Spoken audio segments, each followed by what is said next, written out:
মালয়েশিয়াগামী একটি ফ্লাইটে check in সম্পন্ন করে বোর্ডিং পাস হাতে নেওয়ার পরও বিমানে ওঠেনি ৭৬ যাত্রী। শেষ মুহূর্তে ভিসা জটিলতায় ১৫ জন ধরা পড়লে বিমানবন্দর থেকেই উধাও হয়ে যান বাকি ৬১ যাত্রী। কিভাবে একাধিক ধাপের যাচাই বাছাই পেরিয়ে সন্দেহভাজন জাল ভিসাদারীরা বোর্ডিং গেট পর্যন্ত পৌঁছে গেলেন তা নিয়ে উঠেছে গুরুতর প্রশ্ন। বিস্তারিত দেখুন নাইমাল জিকোর প্রতিবেদনে। শনিবার রাতে বিমান বাংলাদেশ এয়ারলাইন্সের ঢাকা থেকে মালয়েশিয়াগামী BG386 ফ্লাইটে ভ্রমণের কথা ছিল মোট ২৬৩ জন যাত্রীর। নিয়ম অনুযায়ী চেক ইন সম্পন্ন করে বোর্ডিং পাসও নেন ৭৬ জন যাত্রী।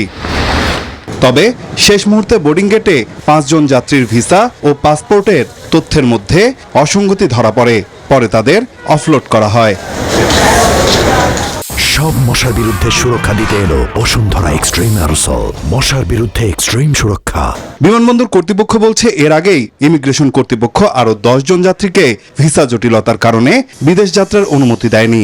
আর এই তথ্য ছড়িয়ে পড়ার পর বিমানবন্দর থেকে একে একে সরে পড়েন বাকি যাত্রীরা। শেষ পর্যন্ত বোর্ডিং পাস হাতে থাকা ৭৬ জন যাত্রীর কেউই বিমানে আর ওঠেননি। এটা অকেশনালি হচ্ছে, এরকম অনেক সময় ইমিগ্রেশন ক্রস করছে, ইমিগ্রেশনের পুলিশ এরা ইনিশিয়াল ভেরিফিকেশন করার পর তারপর তারা তদারকিতে থাকে। এছাড়াও আমাদের অন্যান্য গোয়েন্দা সংস্থা তারাও তদারকিতে থাকে।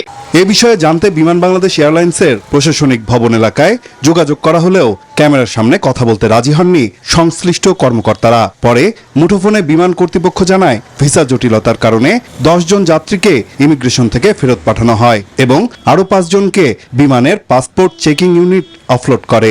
পাসপোর্ট চেকিং ইউনিট যখন দেখছে তাদের পাসপোর্টের সমস্যা আছে, তাদেরকে উঠতে দেয়নি। ওটাই ৫ জন অফলোড। ইমিগ্রেশন হচ্ছে গিয়ে ১০ জনকে ধরছে, তারাও আর উঠতে পারেনি। আর ৬১ জন হয়েছে নো-শো। পুরো ঘটনার তদন্ত এবং ভিসা যাচাই প্রক্রিয়ায় কোনো ধরনের গাফিলতি ছিল কিনা তা খতিয়ে দেখার দাবি জানিয়েছেন সংশ্লিষ্টরা। নাইম আল চিকো, নিউজ 24, ঢাকা।